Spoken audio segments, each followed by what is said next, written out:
ओम नमो भगवते वासुदेवाय नमः। दोस्तों, आप सभी को अनंत चतुर्दशी व्रत कथा की हार्दिक शुभकामनाएं। आप सभी पर विष्णु भगवान की कृपा सदा सर्वदा बनी रहे। आपसे अनुरोध है कि कथा को पूरा अवश्य सुनिएगा।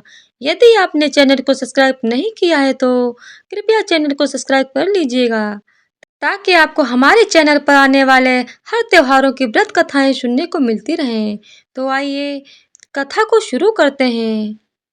अनंत चतुर्दशी के व्रत का शास्त्रों में बहुत ही खास महत्व बताया गया है।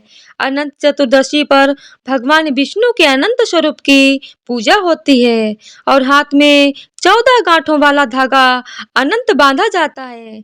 ऐसा करने से माँ लक्ष्मी प्रसन्न होती हैं। अनंत चतुर्दशी की पूजा में कथा का पाठ करने का बहुत ही महत्व माना गया है। आप भी जाने यह कथा और इसका पाठ करें। एक बार महाराज युधिष्ठिर ने राजसूय यज्ञ किया।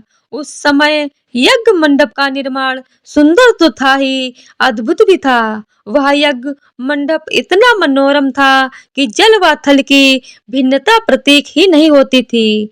जल में स्थल था, स्थल में जल की भांति प्रतीत होती थी। बहुत सावधानी करने पर भी बहुत से व्यक्ति उस अद्भुत मंडप में धोखा खा चुके थे। एक बार कहीं से टहलते टहलते दुर्योधन भी उस यज्ञ मंडप में आ गया और एक तालाब को स्थल समझ उसमें गिर गया। द्रौपदी ने यह देखकर अंधों की संतान अंधी होती है, यह कहकर उनका उपहास किया। इससे दुर्योधन बहुत चिढ़ गया। यह बात उसके हृदय में बाण समान लगी। उसके मन में द्वेष उत्पन्न हो गया और उसने पांडवों से बदला लेने की ठान ली। उसके मस्तिष्क में उस अपमान का बदला लेने के लिए विचार उपजने लगे। उसने बदला लेने के लिए पांडवों को द्रुत क्रीड़ा में हरा कर उस अपमान का बदला लेने की सोची।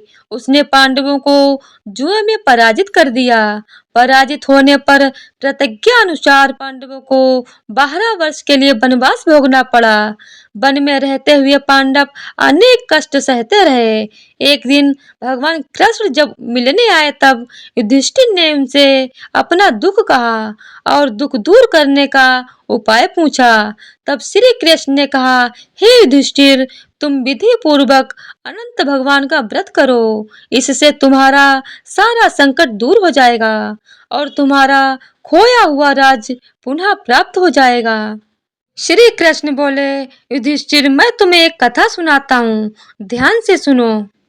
प्राचीन काल में सुमंत नाम का एक नेक तपस्वी ब्राह्मण था। उसकी पत्नी का नाम दीक्षा था। उसकी एक परम सुंदरी, धर्मपरायण तथा द्वैतमर्य कन्या थी, जिसका नाम सुशीला था। सुशीला जब बड़ी हुई तो उसकी माता दीक्षा की मृत्यु हो गई।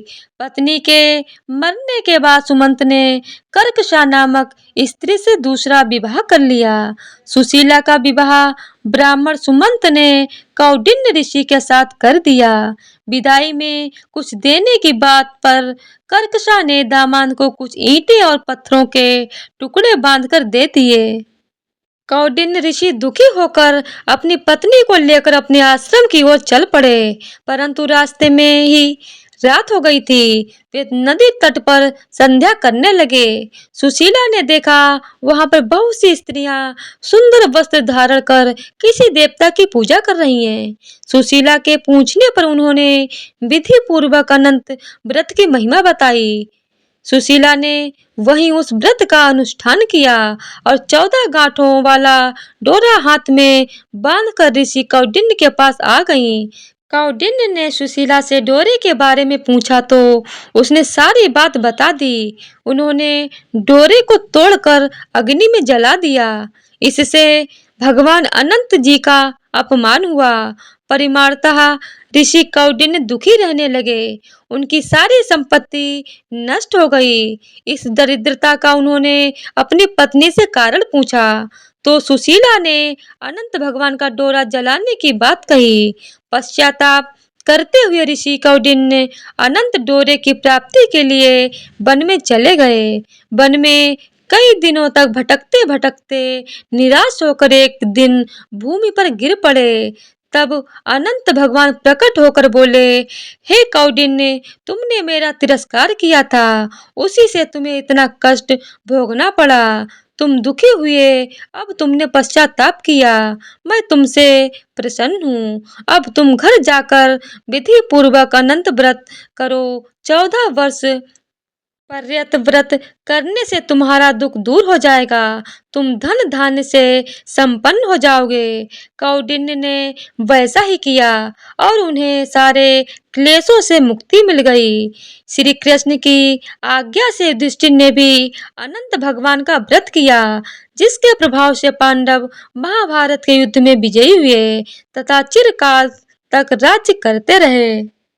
बोलिए अनंत भगवान की जय हो। जय श्री हरि।